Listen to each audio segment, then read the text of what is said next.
10 horas e 6 minutos. Se você não sabia, este ano entra em vigor a Lei 11.769/2008. Entra em vigor a lei que determina o ensino de música nas escolas. O objetivo da legislação é facilitar o aprendizado de outras disciplinas e permitir uma maior socialização do conhecimento através da musicalidade. Se antecipando a essa lei, uma empresa pernambucana da Corne criou um sistema de educação musical para escolas. Essa empresa está embarcada no Porto Digital e criou esse sistema que já é utilizado atualmente em 2 instituições de ensino, já usam esse material didático. Nós vamos falar a respeito desse assunto com o especialista em tecnologia educacional, Jordano Cabral, que está aqui em nosso estúdio. Jordano, a gente agradece o seu atendimento ao convite da nossa produção e eu queria saber como é que surgiu a ideia de criar esse sistema de educação musical para as escolas. Bom dia, Mário. Bom dia, ouvintes da CBN. Essa ideia começou há muito tempo atrás, né? Começou em 99, por aí, que era um momento bem diferente do de hoje, onde a gente tinha muita gente aprendendo a tocar instrumentos, aprendendo música de uma nova forma, que era utilizando a internet, utilizando videoaulas, utilizando tecnologia de uma forma bastante informal. E a gente viu que tinha todo um universo de pessoas que aprendiam de uma forma muito informal e ao mesmo tempo de uma forma muito fácil, mas que eram muito criticados porque não tinham um aprendizado rígido, rico, etc. Então, no outro lado, na outra ponta, tinha esse universo de conservatórios, escolas de música, o ensino tradicional, e que estava um pouco desconectado da tecnologia, estava desconectado dessas novas tendências, das novas possibilidades de utilização. Então, em 99, por aí, veio a ideia. Então, vejam que é algo que já está há muito tempo que a gente está trabalhando nisso. Mas era a ideia... Foi pensado, amadurecido... Isso, enfim, trabalhado. Há muito tempo que a gente está investindo nisso, né? Então, essa concepção aí já tem 12 anos. Mas a ideia era trazer a tecnologia como um recurso que facilitasse a utilização. O paralelo que a gente sempre faz é com o professor particular de música. Se alguém vai te dar uma aula de música particular, o que ele faz? Ele primeiro te conquista. A primeira coisa que ele vai fazer me diga uma música que você gosta, vamos pegar uma música que seja fácil, vamos começar a tocar. Aí você toma gosto. Aquelas famosas 2 ou 3 notas, né? Exatamente. Vamos aprender os primeiros acordes, por exemplo, né? Aquela caminhando e cantando. Mi menor e Ré, me parece, né? Mi menor, Lá menor, eu acho. Exatamente.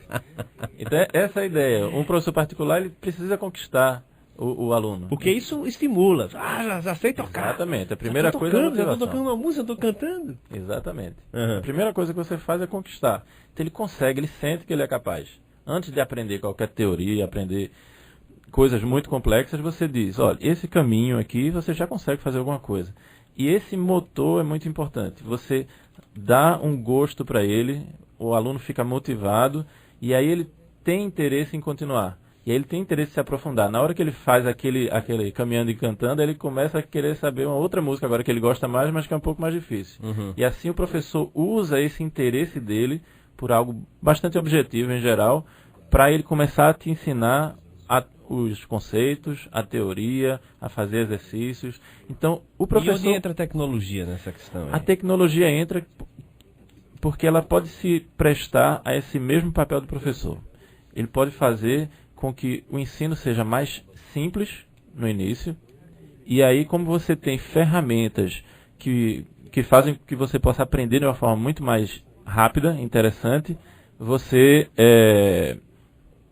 Depois desse primeiro momento, você consegue ensinar conceitos, teoria, conteúdos de uma forma muito mais fácil. Deixa eu dar um exemplozinho. O primeiro produto da gente era um software para ensinar violão. Foi o primeiro, lá de 99, 2000, por aí. O que ele fazia? Ele mostrava como tocar uma música já no braço do violão. Ele não ensinava teoria de música, não ensinava como é que montava um acorde. Já ia para a prática. Ele começava por isso. Então a primeira coisa que você faria nesse software é abrir a música caminhando e cantando e ver exatamente os 2 acordes que você falou. Mas depois disso é que você começa a explicar os conceitos. Depois que a pessoa já entende, já sabe como fazer, aí que você começa a passar conteúdo, teoria, etc. Isso é interessante porque como é destinado inicialmente a crianças, né, na fase inicial, A gente sabe que hoje essa criançada ela está antenadíssima em tecnologia. Meus filhos, eu tenho 2 filhos que já têm 5 anos, não estão alfabetizados ainda, e tem netbook. Né? Inicialmente para os joguinhos deles lá, no Discovery, no Cartoon, tal, enfim. Mas já, por exemplo, já digitam o www.go do Google, e aí já entra o Google, aí eles já no Google já vão no Cartoon, aí já aparece o quadrinho do Cartoon, eles já clicam, já abrem a página, quer dizer, não estão alfabetizados ainda e já estão mexendo com isso aí, quer dizer, estão fazendo justamente isso, eles estão aprendendo na prática já a operar aquilo ali, sem terem sido alfabetizados ainda, né? Sem terem a teoria, na verdade. Mas é interessante, porque isso faz com que essas crianças elas também se estimulem por conta de estarem numa ferramenta que é já do meio delas. Né?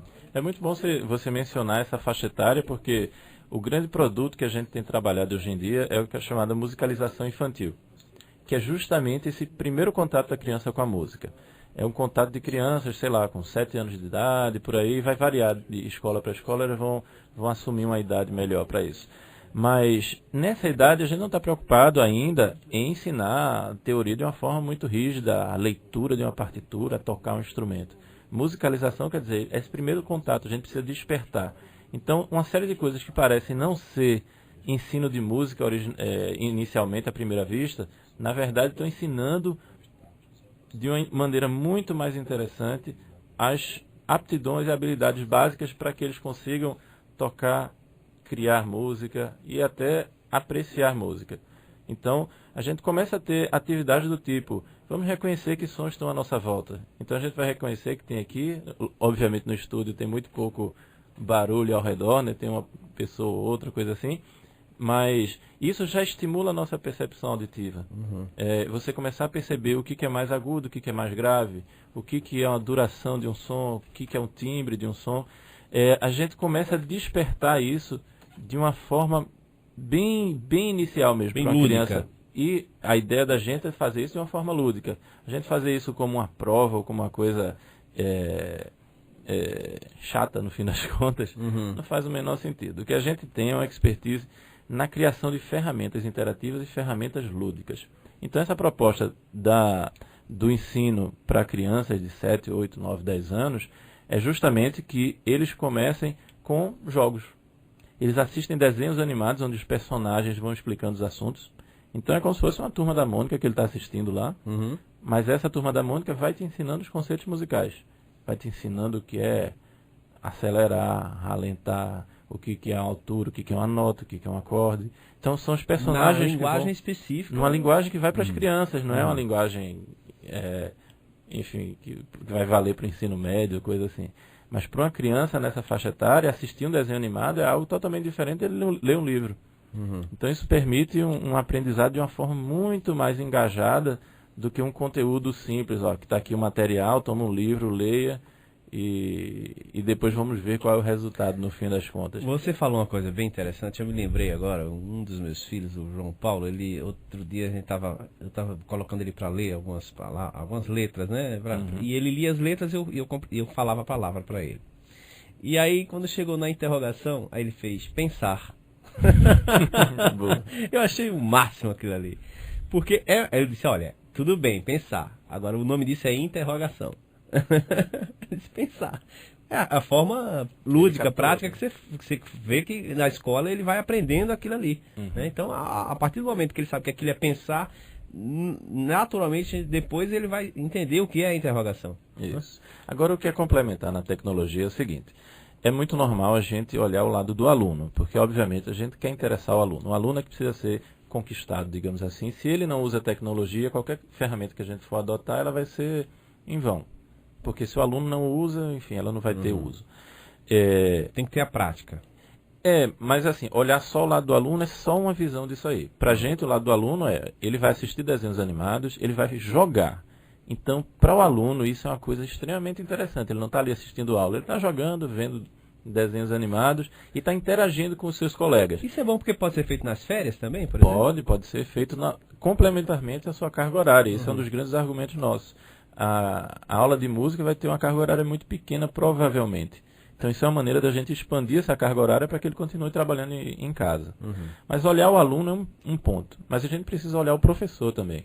Você fazer uma tecnologia que está olhando só o aluno e está esquecendo do professor, também é muito complicado, porque termina que o professor, se ele não adota, se ele não compra a ideia, a gente também termina fracassando como tecnologia. Então é muito importante que o professor ele não tenha medo de usar a tecnologia, que é um dos grandes problemas. E aí como é que vocês fazem? Vocês têm a tecnologia, vocês encaminham essa tecnologia, e o professor é o professor da escola? Quer dizer, ele é capacitado por vocês para quê? Ele pode ser capacitado por nós.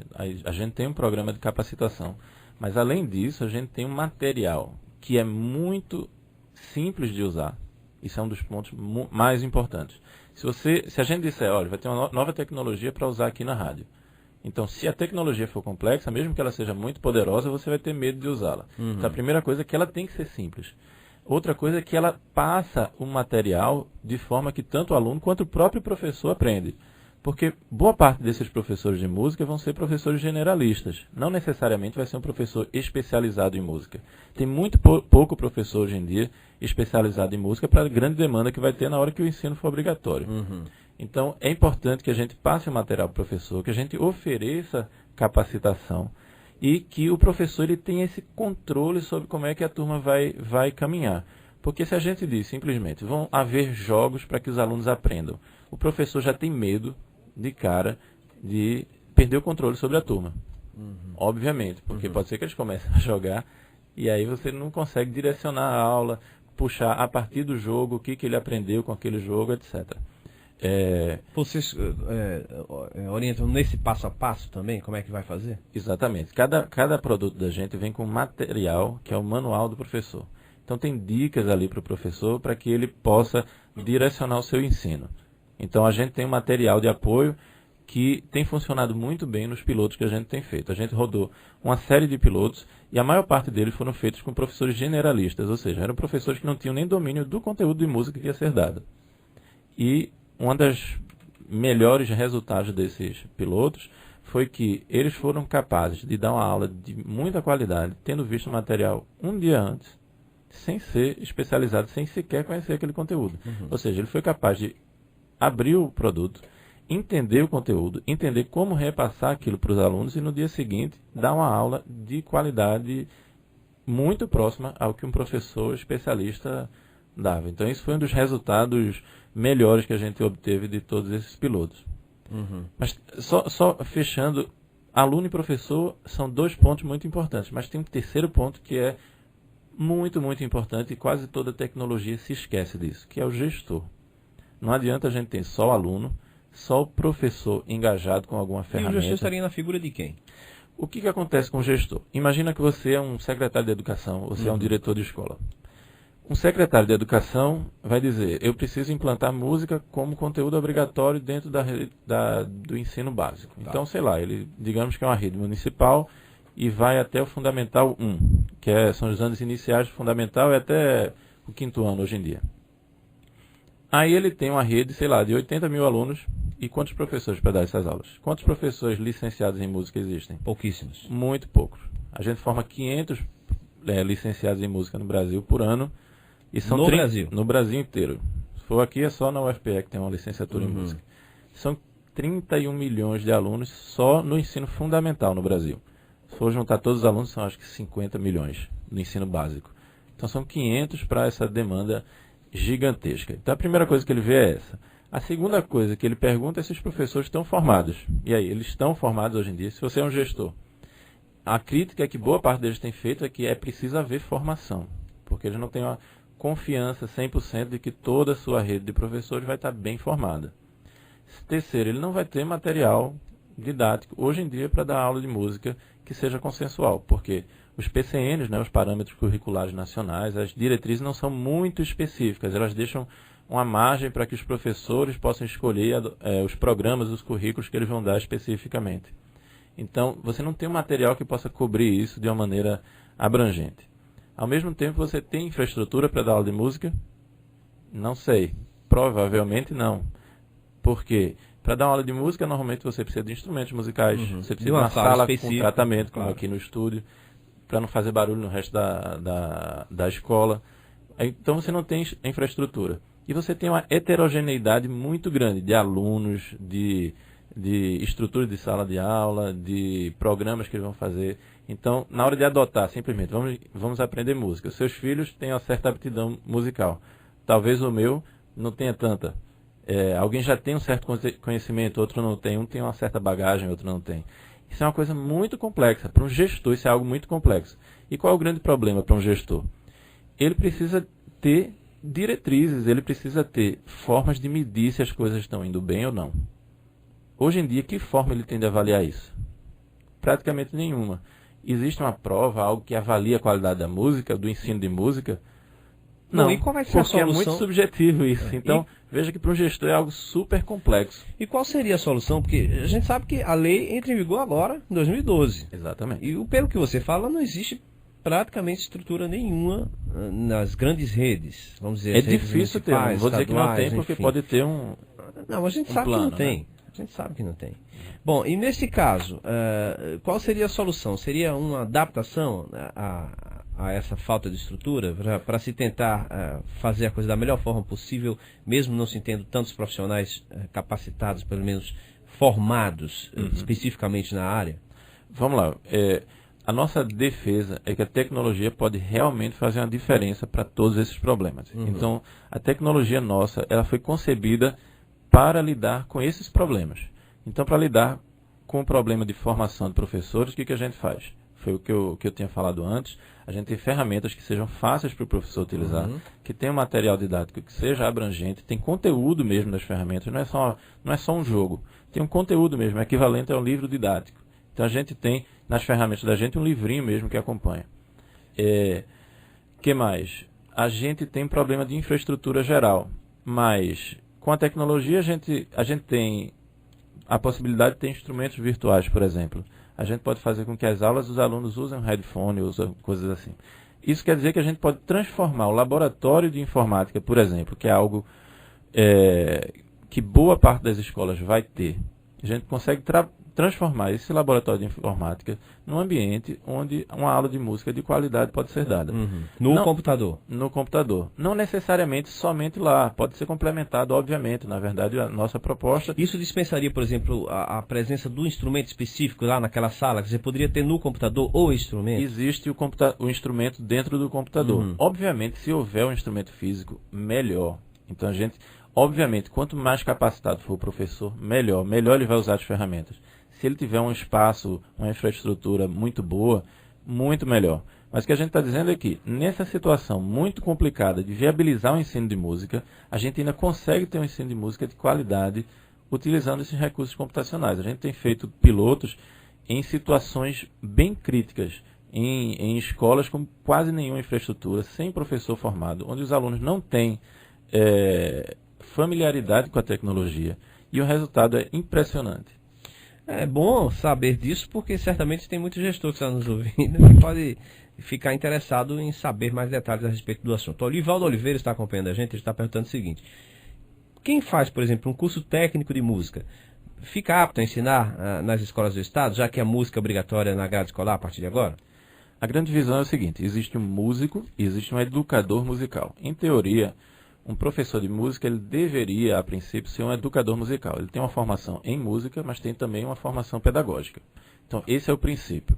A lei, especificamente, a 11769, foi vetado o artigo em que o professor precisava ser especializado ou licenciado em música.